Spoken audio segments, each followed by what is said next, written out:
Vamos entonces a iniciar la sesión haciendo la acotación de que tenemos la oportunidad de hacer un repaso y tenemos la oportunidad de hacer preguntas y respuestas.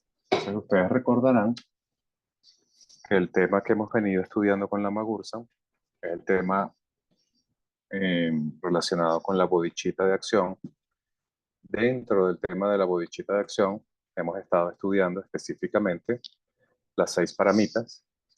Y en las 6 paramitas hemos estado estudiando la última paramita, que es el paramita de la sabiduría.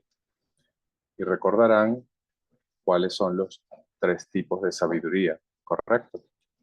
Entonces, quería saber si alguno de ustedes tiene alguna duda con respecto a los 3 tipos de sabiduría y si alguien me los puede recordar, porque a mí se me olvidaron.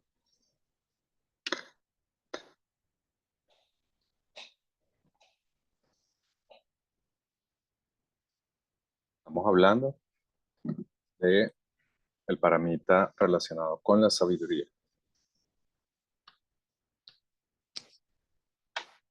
A ver, ningún valiente.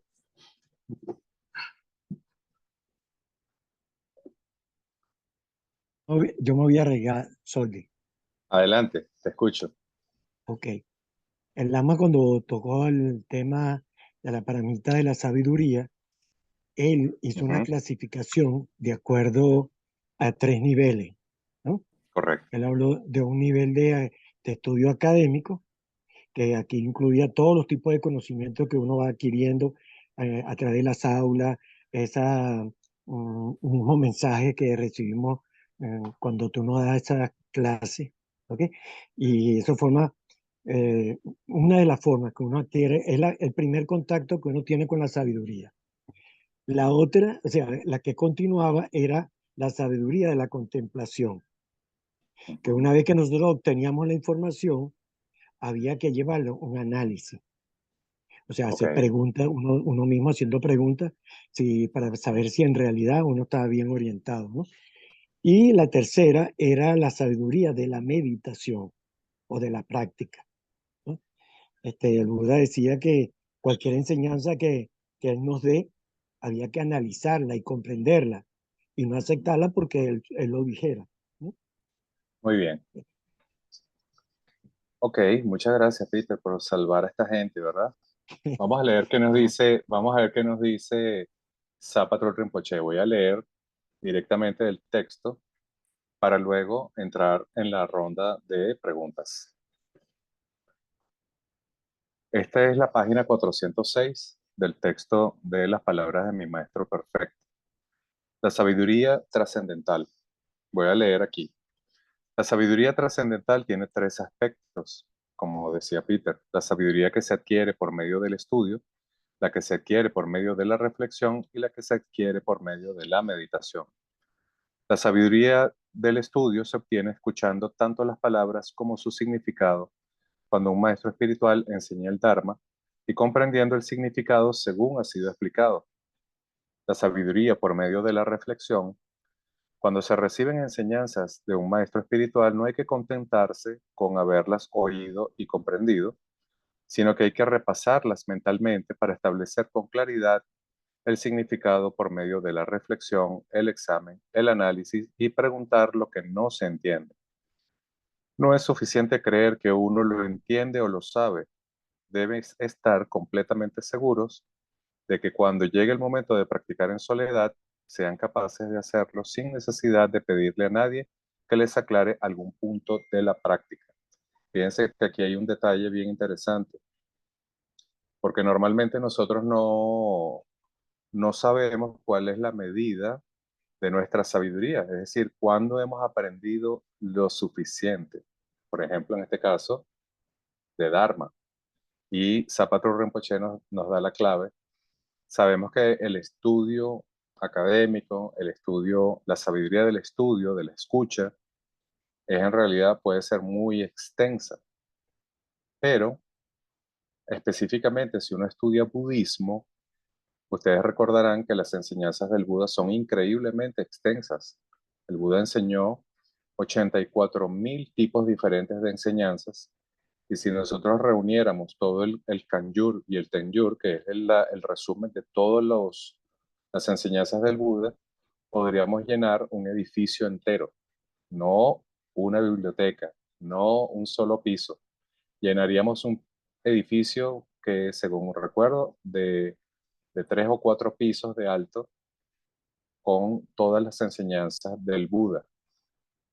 Entonces, si nosotros nos quedamos en esta sabiduría del estudio, podríamos estar estudiando muchas vidas y ni siquiera así podríamos abarcar la totalidad de las enseñanzas, ¿no? Sin embargo, sabemos que hay enseñanzas que son como medulares, que son importantes conocerlas, que son la base del camino, ¿no? Pero luego Zapatero Rinpoche dice, cuando llegas al punto donde comienzas a reflexionar, comienzas a observar, a contemplar el significado de esas enseñanzas, tu objetivo debe ser una comprensión clara. Y la medida de que tu comprensión se ha incrementado lo suficiente como para ir a la práctica y pasar al tercer nivel, que sería la sabiduría de la meditación, es cuando no tienes dudas acerca de cómo practicar y lo que vas a practicar. Entonces, si uno realmente ha comprendido con claridad cómo es la práctica a la cual se va a dedicar y luego no tienes ninguna duda y ya no necesitas la aclaratoria de parte del maestro espiritual o de algún maestro, eso significa que tú has completado la sabiduría de la contemplación, que básicamente se trata de asegurarse que tu comprensión esté alineada completamente con la intención y el significado del Dharma. Entonces, ¿qué vemos nosotros en estos días? Errores comunes que pueden haber en estos dos tipos de sabiduría. Y esto es importante hablarlo porque cuando uno enseña de forma, vamos a decir, académica, uno oye, bueno, la sabiduría del estudio. Hay que estudiar, hay que aprender, el aprendizaje es muy importante. Sí, pero ¿cómo sabes tú si estás estudiando correctamente? ¿Cómo sabes si realmente estás avanzando en tu estudio de la forma correcta? Y la manera es muy sencilla en realidad. Tú tienes que siempre asegurarte que lo que tú hayas entendido esté de acuerdo con el Dharma. Lo que uno encuentra ahora es que incluso entre personas que son budistas o personas que no son budistas pero tienen algún interés o personas que sin ser budistas tienen una actitud, vamos a decir, abierta hacia el budismo, la actitud es de tomar aquello que sienten que les es útil y desechar aquello que ellos piensan que no es útil. Es decir, hacen una selección de las enseñanzas que está de acuerdo a lo que ellos tengan en su mente o a los criterios que ellos piensan que pueden ser útiles o aplicables, digamos, a su vida personal o a su vida cotidiana, y tienden a desechar aquellas enseñanzas que de alguna manera no están alineadas con su sistema de creencia personal o no están alineadas con su visión espiritual. Y esto es un gran error en la sabiduría del estudio. Porque, ¿qué es lo que observamos? Que las personas van haciendo una ensalada, van creando una ensalada o van haciendo una sopa muy grande y van echando allí pedazos de cosas que van tomando incluso de diversas tradiciones y van armando esta ensalada y esta sopa con pedazos de cosas y van mezclando todo esto. Y normalmente cuando tú observas lo que esas personas llaman su camino espiritual, te das cuenta que en realidad es una mezcla, una mezcolanza de cosas en las cuales no han profundizado, sino que tienen una cierta comprensión, un cierto conocimiento. Y mi maestro decía que era mucho más peligroso el tener un poco de conocimiento que no tener conocimiento. Porque cuando tú no tienes conocimiento, tú puedes alegar que eres ignorante y puedes decir, bueno, yo cometí este error porque no conocía las consecuencias, por ejemplo. Pero cuando tú tienes un poco de conocimiento y luego, teniendo ese poco de conocimiento, juzgas el Dharma y comienzas a tomar, así como con unas pinzas, las cosas que tú piensas que de alguna manera te sirven, te son útiles, y comienzas a dejar de lado aquellas con las cuales tú no estás de acuerdo o no van con lo que tú tienes en tu mente, entonces comienzas a crear algo llamado tu propia versión del Dharma. Y esto es muy peligroso, porque una vez que tú creas tu propia visión del Dharma, comienzas a deformar el Dharma, comienzas a adaptarlo con algo llamado un sesgo de comprobación. Es decir, vas usando el Dharma para comprobar aquello que ya tú crees o tienes en tu mente sobre la práctica espiritual o sobre el origen del mundo o sobre el camino espiritual de alguna manera. Y comienzas a buscar que ese sesgo de conocimiento sea aquello que compruebe, corrobore o asevere lo que ya tú piensas que es correcto, lo que ya tú piensas que es aplicable, lo que ya tú piensas que es útil. Entonces, este es uno de los vicios que se comete con la sabiduría del estudio. Entonces, ¿cuál es el deber ser? El deber ser es que cuando estamos todavía en esta etapa de la sabiduría del estudio, nos aboquemos a estudiar completo. No significa que tengamos que leer las 84.000 enseñanzas, pero no podemos comenzar a seleccionar, sino que deberíamos tratar de abarcar, por ejemplo, algún texto que abarque todas las etapas del camino, como este texto, por ejemplo, Las palabras de mi maestro perfecto, o algún texto de Lam Rim, de Camino Gradual, como por ejemplo La joya ornamento de la liberación de Gampopa, o el Lam Rim de Jetson Kappa, o La joya que ilumina el camino de Atisha. Cualquiera de estos textos que nos dan una visión de conjunto del camino espiritual desde la base hasta el resultado, pasando por el camino, es idóneo para aplicarse a la sabiduría del estudio. Y si ustedes notan lo que nosotros hemos estado haciendo, ¿qué hemos estado estudiando? Primero estudiamos el ornamento de la liberación de Gampopa. Ahora estamos estudiando las palabras de mi maestro perfecto. Ambos textos son de Lamrim, es decir, son de camino gradual. Hablan desde la etapa inicial hasta la etapa final del camino. ¿Y por qué es necesario hacer esto? Porque tú tienes que comprender el camino al inicio, cómo iniciar correctamente, luego tienes que comprender el camino en la mitad, cómo practicar correctamente, y luego comprender qué resultado debes esperar de tu práctica, cuál es la comprobación de que estás practicando adecuadamente y qué señales puedes entender, captar o desarrollar en tu propia experiencia de esa práctica y que estén alineadas con las enseñanzas. ¿Ok?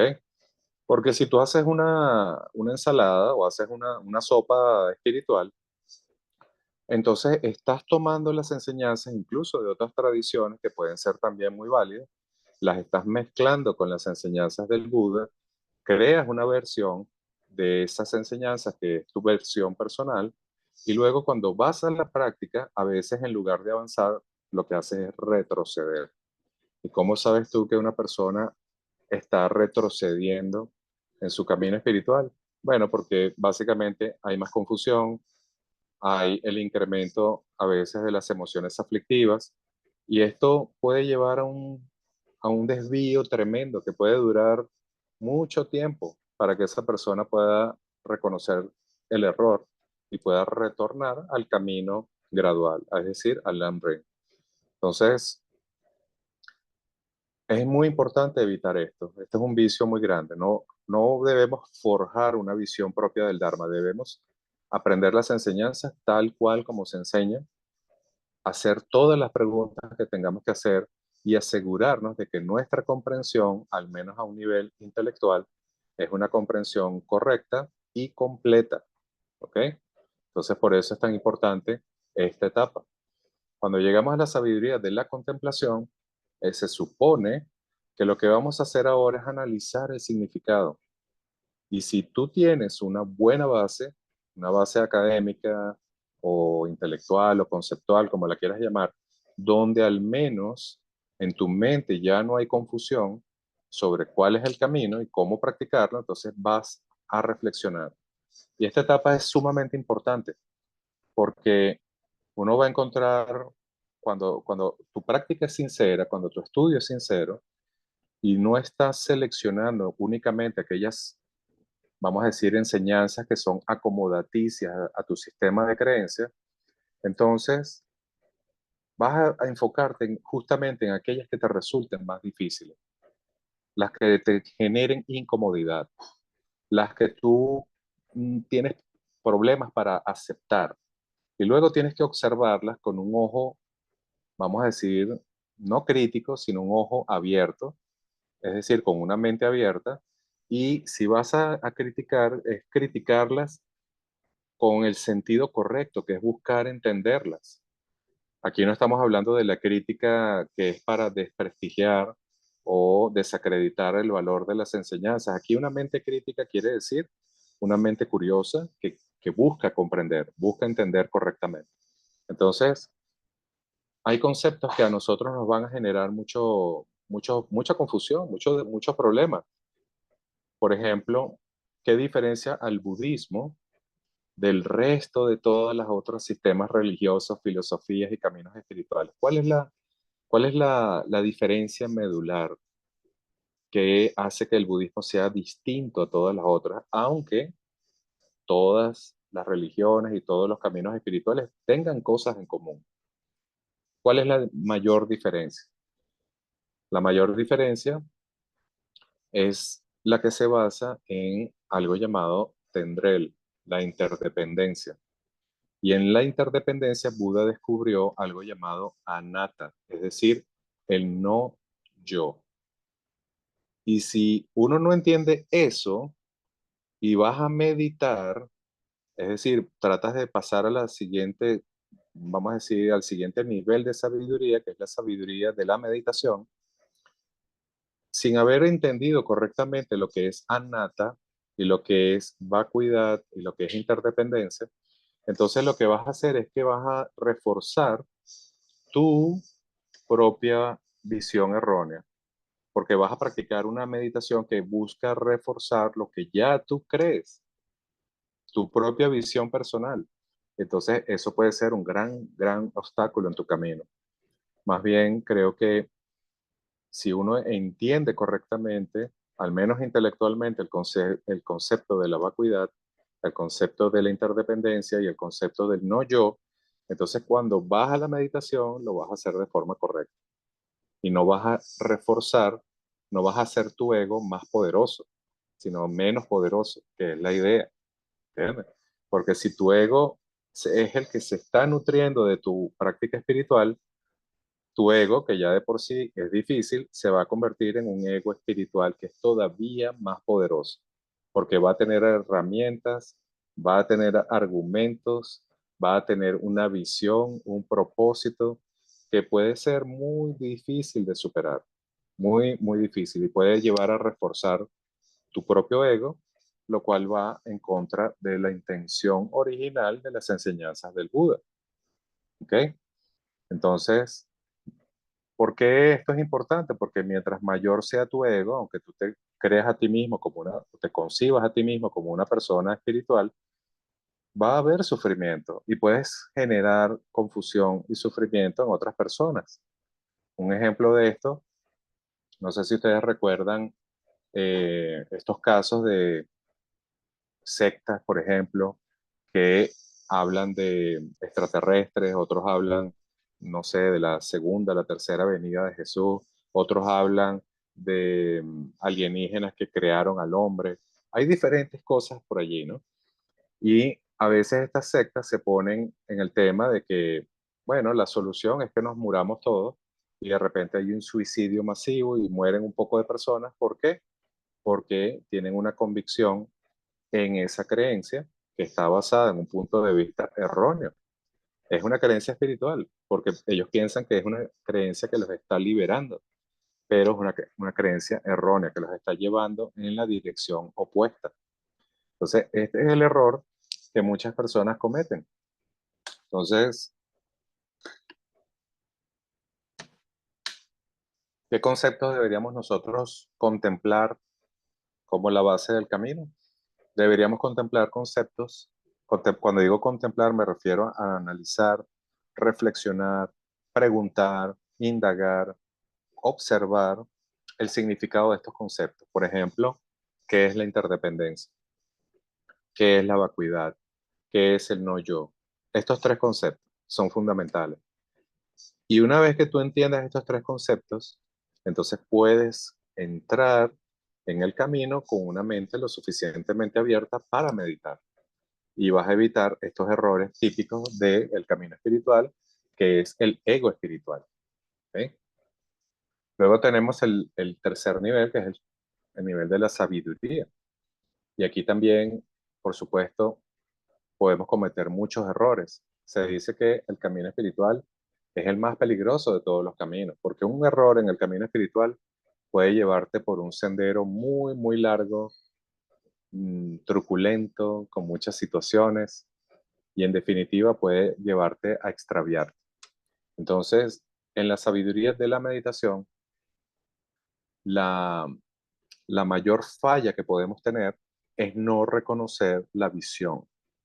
Si no hemos meditado, perdón, si no hemos contemplado y no hemos reflexionado, por ejemplo, en el no yo, y vamos a la meditación creyendo en el yo, entonces ya nuestro camino desde el inicio está oscurecido por el concepto del yo.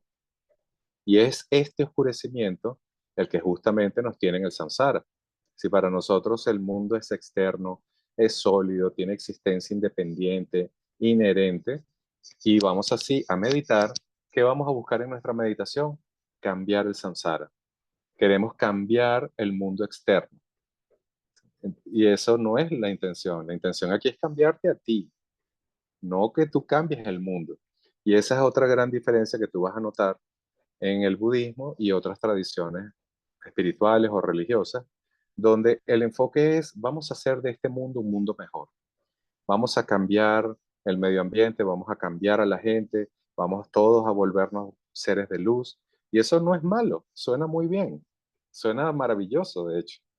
El problema está en que estás partiendo de la base errónea. Y el resultado es que normalmente en lugar de mejorar, lo que creamos es más divisiones, por ejemplo. Creamos segregación, creamos sectarismo. Y ya cuando la mente entra en uno de estos modos, como por ejemplo el ser sectario, el ser eh, segregacionista, por ejemplo, tú dices, bueno, yo ahora soy un ser de luz, entonces yo no me voy a juntar con personas contaminadas, con personas oscuras. Ah, resulta que si tú eres un ser de luz, entonces ¿quién va a ayudar a esa gente oscurecida? Si, no, si tú que eres el ser de luz no vas a ayudar a esa gente que está oscurecida, entonces, ¿qué tipo de luz es esa? ¿No? Y si ustedes miran la vida de todos los grandes seres, fueron criticados por ir en contra de este concepto. Es decir, el Buda, por ejemplo, en su época, se juntaba con lo más bajo de la sociedad. ¿Por qué? Porque él quería dar el mensaje superando las barreras culturales, superando las barreras conceptuales. Y si él hubiese dicho su mensaje únicamente a un grupo, la enseñanza se hubiese vuelto una enseñanza elitesca. Y muchas veces vemos esto, incluso en el budismo, que hay personas que toman las enseñanzas y tratan de convertirla en una élite, cuando en realidad su intención es para el beneficio de todos los seres. Entonces, este tipo de mentalidad sectaria es muy, muy peligrosa. Lleva al enfrentamiento, lleva a la guerra, lleva a muchos problemas que hemos tenido como seres humanos. Entonces, en la sabiduría de la meditación se supone que ya tú no tienes ninguna duda de lo que vas a hacer y de por qué lo vas a hacer y cómo lo vas a hacer, ¿no? Vamos a seguir leyendo aquí a ver qué nos dice el autor, que es probablemente uno de los mejores libros que podamos leer. La sabiduría por medio de la meditación. Poniendo en práctica por medio de la meditación lo que has entendido intelectualmente, se desarrolla en la mente sin ningún error la verdadera realización del estado natural. No es una realización de otra dimensión, no es que te van a salir alas, no es que vas a comenzar a volar, nada de eso. Es la realización del estado natural, específico. La certidumbre nace desde dentro. Estas son palabras de Zapatrol Rinpoche. Liberados de las limitaciones, de las dudas y las vacilaciones, ves el verdadero rostro del estado natural. Entonces, uno oye estas palabras, ver el verdadero rostro del estado natural. Uno las oye, uno las entiende, pero tú no sabes qué significa eso. Pero ese es el objetivo. Entonces, sí, ¿por qué no entiendes qué significa ver el verdadero rostro del estado natural? ¿Por qué no lo entiendes? Porque no has estudiado lo suficiente, porque no has contemplado lo suficiente. Entonces tú tienes que saber qué es el estado natural, a qué se le llama el verdadero rostro del estado natural y cómo es que tú puedes llegar a contemplar ese rostro a través de la certidumbre de que esa certidumbre nace de tu propia mente, de tu propio corazón. Y esa clase de certidumbre no nace sino de un proceso reflexivo profundo, donde tú llegas a la conclusión de que esa es la realidad, esa es la verdad que tú quieres entender porque te has dado cuenta que es la realidad, no porque es la que tú quieras creer, sino porque de tu proceso de análisis llegaste a esa conclusión. ¿Ok? Hay una gran diferencia. Entonces dice Zapato Rinpoche, después de haber eliminado todos los conceptos erróneos por medio del estudio y la reflexión, se llega a la experiencia práctica de la meditación y se ve todo como formas vacías sin ninguna sustancia, como en las 8 metáforas de la ilusión. Y este es el verdadero núcleo del budismo. Entender que el mundo externo no es un mundo creado, es un mundo ilusorio. Porque si uno cree que la Tierra, el planeta, los árboles, los peces, los ríos, los lagos, los seres humanos, las nubes y todo es algo creado, entonces hay un creador, ¿verdad? Y por lo tanto no reconoces la naturaleza ilusoria, no reconoces la interdependencia y no reconoces la vacuidad como la esencia de todos los fenómenos y de todos los seres. Entonces, si partes de ahí, ya partiste mal. ¿Mm? ¿Se dan cuenta lo importante que es? Entonces, aquí tenemos algo llamado las 8 metáforas de la ilusión, es decir, cómo aprender a reconocer que la verdadera naturaleza de los fenómenos y de los seres es la ilusión, la existencia ilusoria, no la existencia real, inherente e independiente que nosotros creemos que tienen. Y estos son los 8 símiles, o perdón, metáforas. Como en un sueño, todos los objetos externos percibidos con los 5 sentidos, aunque no están ahí, aparecen debido a la ilusión. Como en una ilusión mágica, las cosas aparecen repentinamente por una conjunción de causas, circunstancias y conexiones interdependientes. ¿Se acuerdan lo que les hablé? La interdependencia. El primer símil, en la primera metáfora nos habla de la naturaleza ilusoria. El segundo nos habla de la interdependencia. Luego dice, como en una ilusión óptica, las cosas parece que están ahí y sin embargo no hay nada. Es como cuando uno ve un arco iris o como cuando uno ve un espejismo. Tú ves algo allí, pero tú sabes que en realidad no hay nada allí, pero tú lo ves. Y este es el tipo de contradicción en el que nosotros nos encontramos. Luego dice, como en un espejismo, las cosas son apariencias irreales. Apariencias irreales.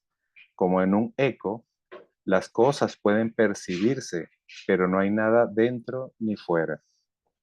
Como en una ciudad de Gandharvas, el Gandharva es una especie de pájaro, perdón, de artista, creo que es la palabra.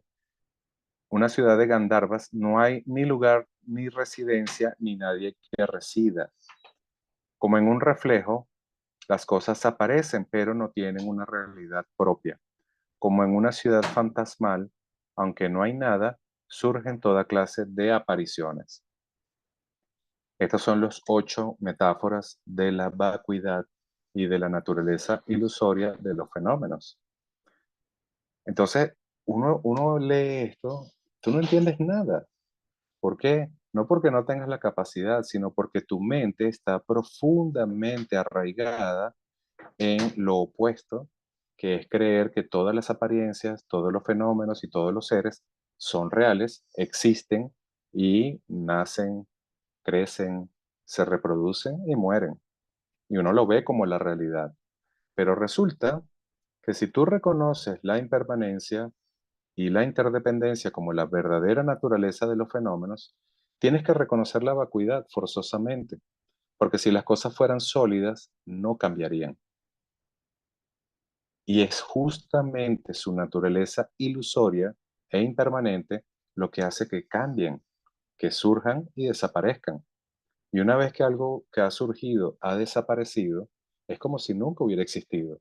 A eso es a lo que se refiere el símil de ver que las cosas están allí, pero en realidad no están. Es como reflexionar en ese viejo koan del Zen que dice, si un árbol cae en el medio del bosque donde nadie lo escucha, ¿alguna vez cayó? Entonces los materialistas van a decir sí, porque si se cae, se cae. Y vamos a decir, los nihilistas dirán no, porque no lo vi. Pero la respuesta no es ni sí ni no, ni es todo lo contrario. Es entender por qué el árbol no existe.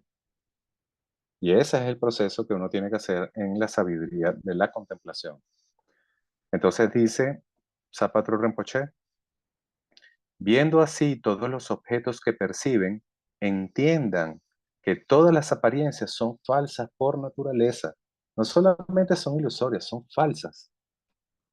Es una atribución que nosotros hacemos a través de nuestros cinco sentidos y a través de nuestra mente, que sería el sexto elemento, en donde le damos forma al mundo, a las apariencias y les otorgamos una existencia independiente, porque pensamos que el mundo es algo que está ahí afuera, los seres están allí afuera en alguna parte y uno está aquí adentro en alguna parte viendo a través de estas dos ventanitas que llamamos ojos.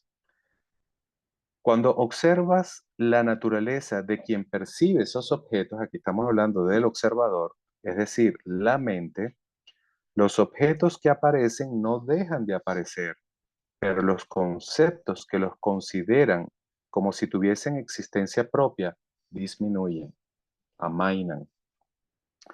Reconocer la naturaleza de la realidad vacía y a la vez clara como el espacio y permanecer en ella es la práctica de la sabiduría trascendental, es decir, de la sabiduría que se obtiene en la meditación. Entonces, yo una vez escuché una frase de un lama que me gustó mucho, porque él decía, el samsara es ilusorio, pero es una ilusión muy consistente, es una ilusión muy, muy real, porque en el samsara todo funciona, claro que funciona, porque lo que verdaderamente le da sentido al samsara es nuestra propia mente, y nuestra mente tiene la función de darle sentido a las cosas. Entonces todo lo que vemos tiene un sentido, porque así funciona nuestra mente. Entonces, luego Zapatero Rinpoche aquí comienza diciendo ya, como a manera de conclusión, dice, estas seis perfecciones trascendentales se pueden explicar detalladamente dividiendo cada una de ellas en tres, lo que hace un total de 18 secciones, lo cual supone la generosidad material, por ejemplo, consta a su vez de tres secciones y con esto serían 20 secciones. Y si añadimos los medios trascendentales, tendríamos 21, con la fuerza trascendental 22, con la aspiración trascendental 23 y con la sabiduría primordial trascendental serían 24. No son 6, son 24 perfecciones. Lo que pasa es que comenzamos estudiando 6 y nada más con esas 6 ya tenemos problemas para entender. Si se quiere detallar más todavía, dice Zapatero Rinpoche, cada una de las seis perfecciones trascendentales se puede dividir en seis y así se obtendrían 36 secciones, o sea, todavía más detallado. Podemos examinar, por ejemplo, en la generosidad trascendental, la sección de la generosidad del Dharma. Cuando el maestro enseña, el Dharma que se enseña y el discípulo a quien se le transmite la enseñanza se reúnen, dar esta enseñanza es llamada la generosidad trascendental. Entonces, nosotros somos muy ignorantes, estamos llenos de confusión y cuando ofrecemos una clase y alguien escucha, para nosotros es algo ordinario. Para nosotros ver al maestro sentado allí dando un empoderamiento es algo ordinario.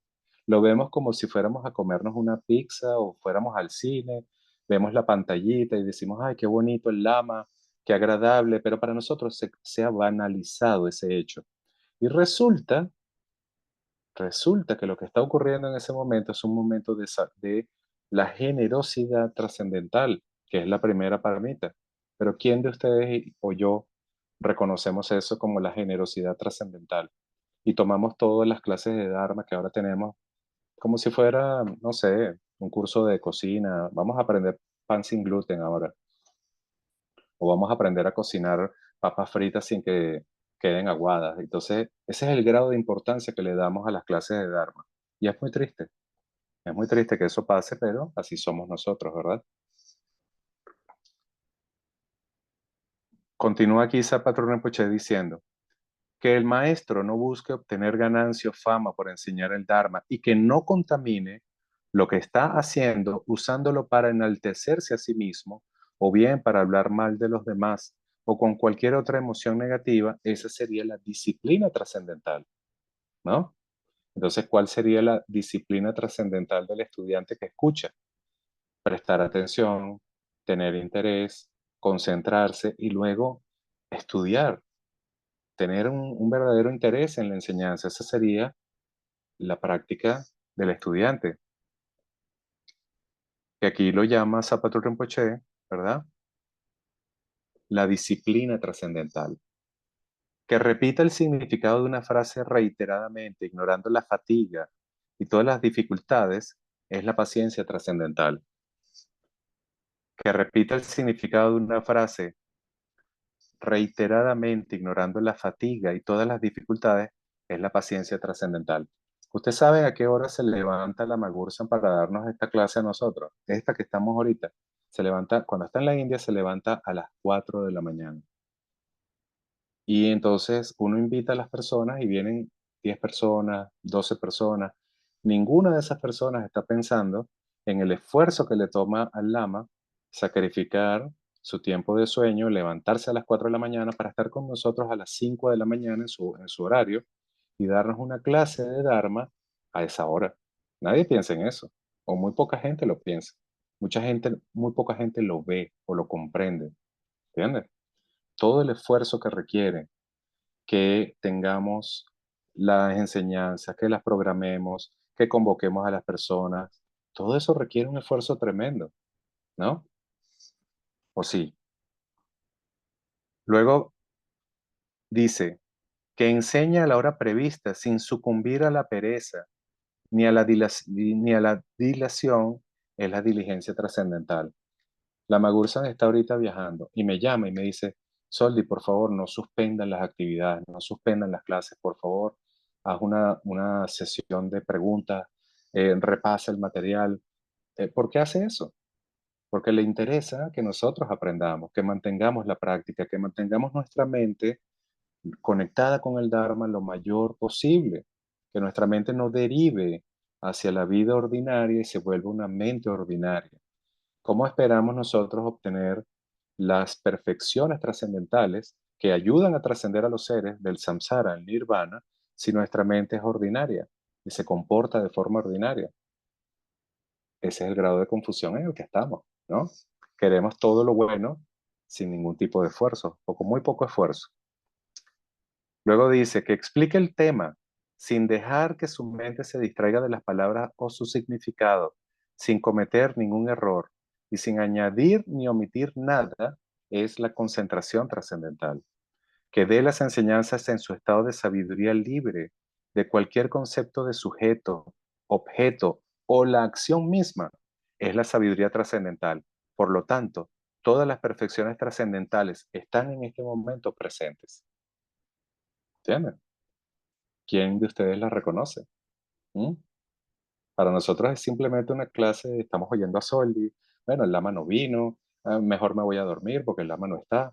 Esa es la forma como piensa nuestra mente discursiva, ordinaria. y por eso estamos en el samsara.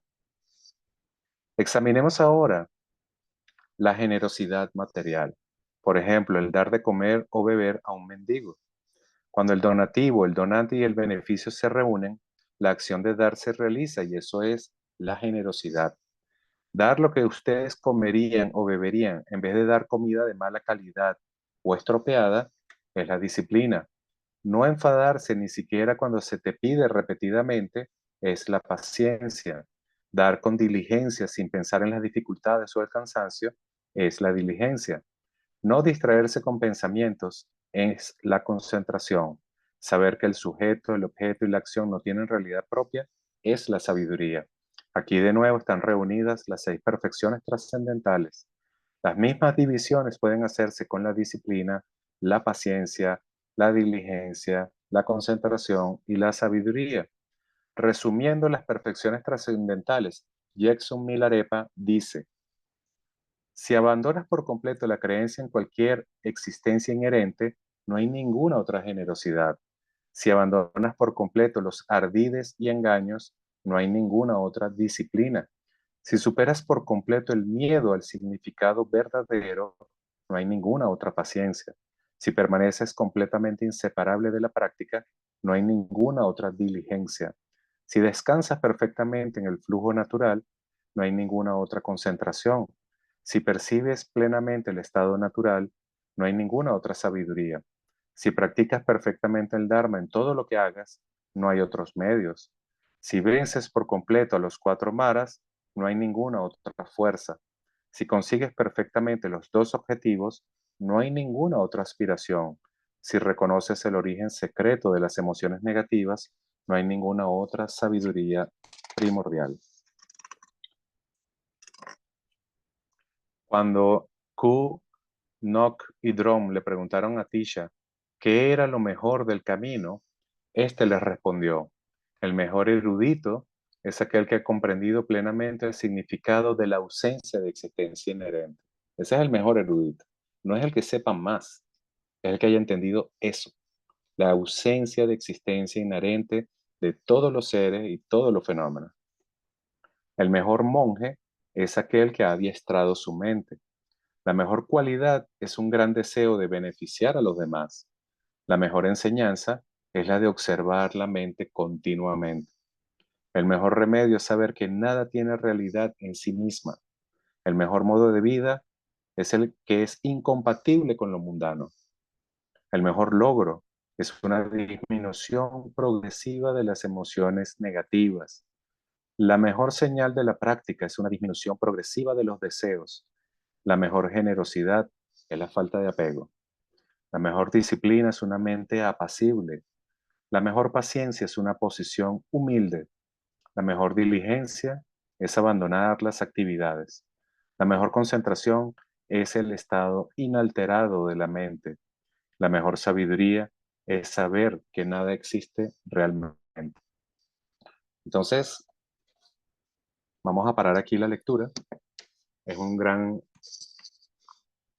texto que requiere mucho estudio, mucha reflexión, mucha contemplación y luego llevarlo a la meditación. Entonces, con esto tenemos unos 10 minuticos para contestar unas 2 o 3 preguntas, a ver qué piensan ustedes. Si no tienen preguntas y simplemente quieren hacer algún comentario, quieren decir algo, son bienvenidas también a tomar la palabra. ¿Ok? Yo voy a colocar aquí esto en modo de galería para poder vernos a todos. Y quien desee abrir su micrófono, abrir su cámara y preguntar, adelante.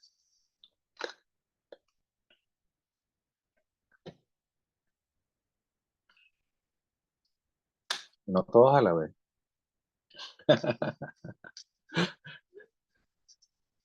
A ver, por aquí está Roxana, está Mercedes, está Alicia, Gloria, Alberto y Carolina y Daniel. Muy bien. Creo que Mercedes iba a abrir el micrófono. ¿No? Ok. Y Roxana, que la veo que está ahí como con ganas de preguntar algo. Hola, sí, ¿qué tal? ¿Cómo están? Buenas noches. Hola, buenas noches. Bueno, la idea es que cuando uno ya va meditando, va encontrando como que el origen, dice, de todas las emociones, ¿no? Así Pero, es. pero yo estaba también, no meditando, pero sí reflexionando, porque cuando estoy con la ira encima, sí que me agobia y la respiración la tengo cortita, cortita, cortita y estoy siempre con como que con una idea y como que siento que estoy poseída por la ira. Es Entonces, así. como si estuviera en un estado de posesión. Luego desaparece eso, pero tampoco no entiendo en qué momento desaparece. Es como que si de repente me distraigo en otra cosa y eso se va, pero solamente me he distraído, más no he sabido por qué se fue, ni de dónde vino, ni dónde surgió. Es, Fíjate, esa es una gran reflexión. Esa es la reflexión que hace un meditador. Cuando la ira no está, ¿dónde se encuentra? Cuando la ira está presente, ¿por qué no permanece? Y cuando la ira se va, ¿por qué se fue? Uno tiene que hacerse esta pregunta y allí justamente es donde tú reconoces que la ira no es algo real, no es más que una proyección creada por la mente. Y esa proyección viene de los conceptos que tengas en tu mente. Entonces, una vez que uno tiene un concepto que normalmente viene de nuestra mente confundida, entonces si tu concepto, por ejemplo, es que a ti te gusta beber Coca-Cola y viene alguien y se toma tu Coca-Cola, entonces tú te vas a enojar mucho porque tu concepto es beber Coca-Cola. Pero antes de que no tuvieras en tu mente la Coca-Cola, la ira no estaba. Y en el momento en que esa persona te dice, bueno, no te enojes, te voy a dar esta Coca-Cola para que te la bebas, entonces tu ira se va. Y esa es la demostración de que ninguna emoción tiene una existencia real o tiene una existencia independiente. Surge debido a la confluencia de causas y condiciones. El problema está en que como nuestra creencia en la situación es que la situación es real, nos afecta profundamente nuestra mente y mientras más afectada está nuestra mente, mayor es la aflicción que va a sentir. Y luego hay que entender otra cosa, que, por ejemplo, toda nuestra vida y muchas vidas anteriores hemos cultivado la emoción aflictiva de la ira. Entonces, no podemos pretender que con un poco de meditación la ira desaparezca o que ya no surja. Lo que tenemos que observar es que si observamos esa naturaleza ilusoria de la ira va a ir aflojando un poco, se va a hacer un poco menos intensa y va a soltar un poco ese dominio o esa posesión de la que tú hablabas y ya no va a tener tanto control sobre ti. Pero mientras tu mente siga pensando en que la situación que está viviendo es real, la ira también va a aparecer como algo real. Y el problema es que cuando tú crees en algo que es ilusorio y actúas por algo que es ilusorio, eso también va a tener consecuencias ilusorias, pero igualmente las vas a experimentar. En un ataque de ira, una persona puede cometer una atrocidad o puede caer muerto o puede tirarse por un balcón o puede matar a otro. O sea, tantas cosas que pueden ocurrir porque hemos permitido que la ira tenga un fuerte dominio de nuestra mente. Y la única manera de aflojar eso es no solamente meditando para calmar la mente, sino contemplando la verdadera naturaleza del rostro natural. Por eso yo les preguntaba a ustedes, ¿cómo pretendes que la ira desaparezca si tú no has entendido qué es el rostro natural? ¿Cuál es el rostro natural? ¿Mm?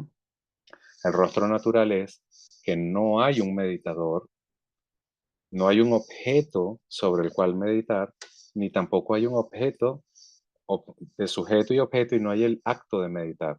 Los tres son vacíos por naturaleza. Entonces, claro, uno oye esto y dice, bueno, pero ¿cómo se come eso? ¿Cómo se entiende?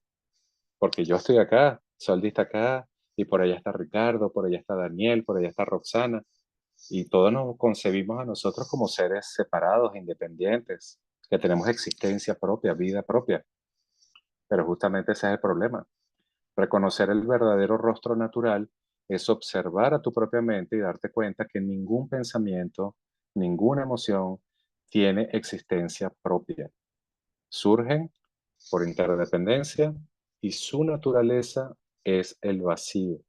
Por eso se va.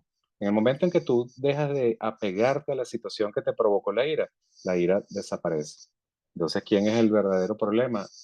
El apego que uno tenga a esa situación. Y mientras mayor sea tu apego, esa situación va a tener la capacidad para afectarte durante mucho tiempo.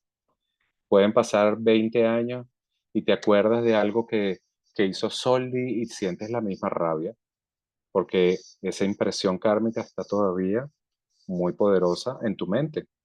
Y eso es lo que ocurre cada vez que hay una situación que recuerda algo que te molestó en el pasado, la respuesta de la ira vuelve a surgir porque sigue estando allí presente en tu mente profunda, en tu mente inconsciente. ¿Entiendes? Entonces, si realmente quieres erradicar ese dominio, esa posesión, como tú la llamas, tienes que erradicar la causa. Y la causa es la creencia en el yo. ¿Entiendes? Una cosa es que lo digamos así, ¿no? Y otra cosa es que lo hagamos. Por eso hay que estudiar, hay que contemplar, hay que observar por qué el Buda dijo que todos son apariencias ilusorias.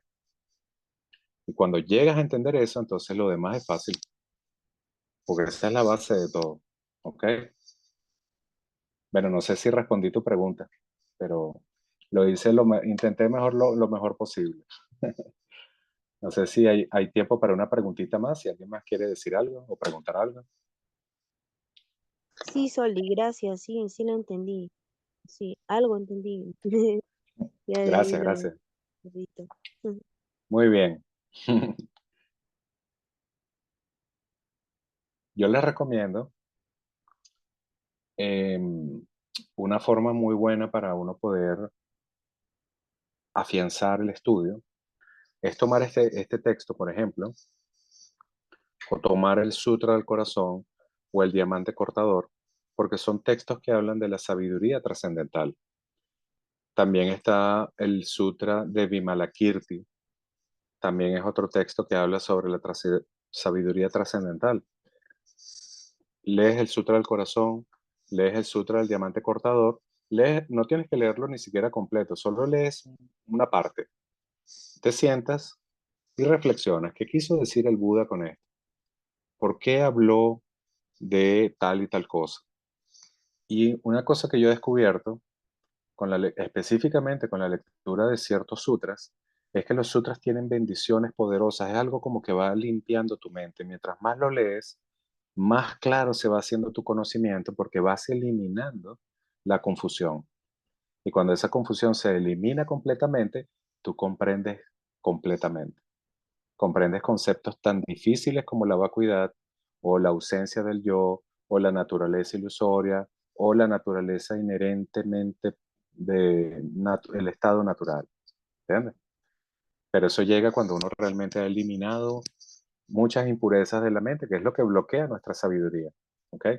La sabiduría todos la tenemos, todo está presente en nosotros, pero está temporalmente oscurecida. ¿Ok? Muy bien. Entonces, son las 9. Si no hay ninguna otra pregunta, no sé si alguno de ustedes se quiere animar a leer las oraciones. Yo se las pongo en la pantalla. Muy bien. Entonces, si Yo quieres las abrir leo, tu micro. yo leo. ¿Las quieres leer, Roxana? Muy bien. Sí. Adelante. Deja Oraciones que de aparezca. Ajá, muy bien. Comience. Doria Chan, Tilopa, Naropa, Marpa, Milarepa, Señor del Dharma, Gambopa, Pajmodrupa y Señor Drikumpa. Por favor, confieran a nosotros las más auspiciosas bendiciones de todos los lamas Kagyu.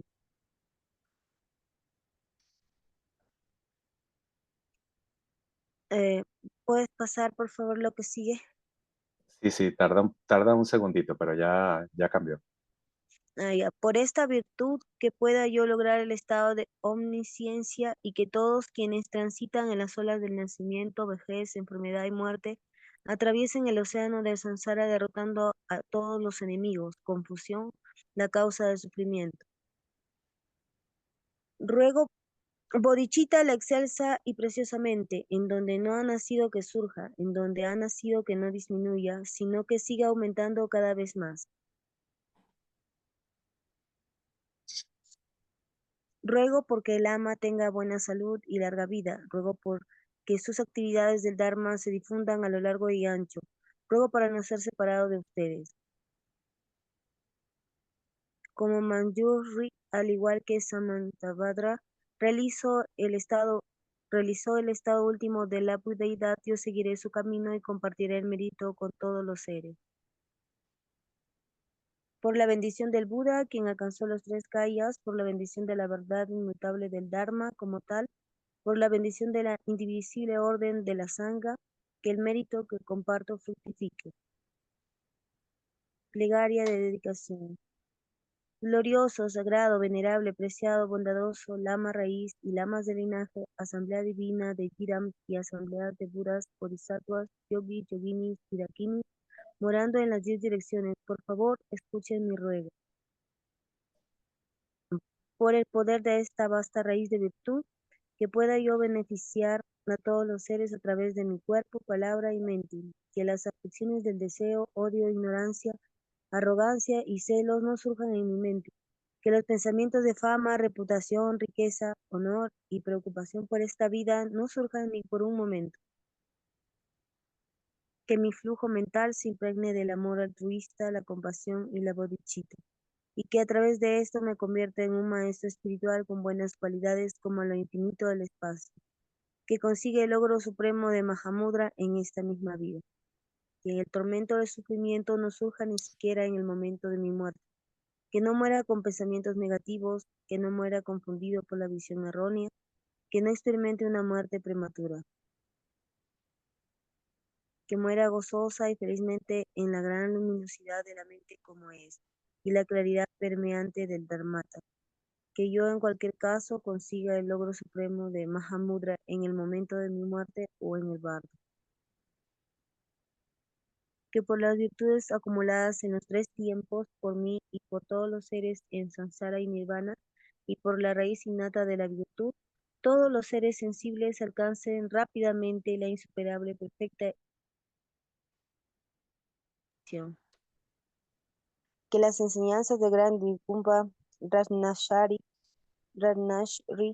quien es omnisciente Señor del Dharma, maestro de la interdependencia, continúe e incremente a través del estudio, la práctica, la contemplación y la meditación hasta el fin del samsara. Oraciones de larga vida. Su Santidad, 14º Dalai Lama. En este reino rodeado de montañas cubiertas de nieve, que son la fuente de todos los beneficios y la felicidad sin excepción, Tenzin Gyatso, tú eres uno con Avalokiteshvara, que permanezcas firme hasta el final del samsara. Su Santidad Trikung Gyalpo Chetsang Rinpoche, personificación de las 3 joyas preciosas Padmapani y el que sostiene las enseñanzas del victorioso, viendo el significado todo bondad con el ojo de la sabiduría. Usted que establece actividades espontáneamente, tenga larga vida por cientos de kalpas. Su Santidad Rikung Gyalpo Chitsang Rinpoche, noble Manjusri, Señor de la Palabra, el que manifiesta sostener las enseñanzas de la triple gema, el que alcanza la lámpara de las sabias enseñanzas, que usted que es luz del Dharma tenga larga vida por cientos de kalpas.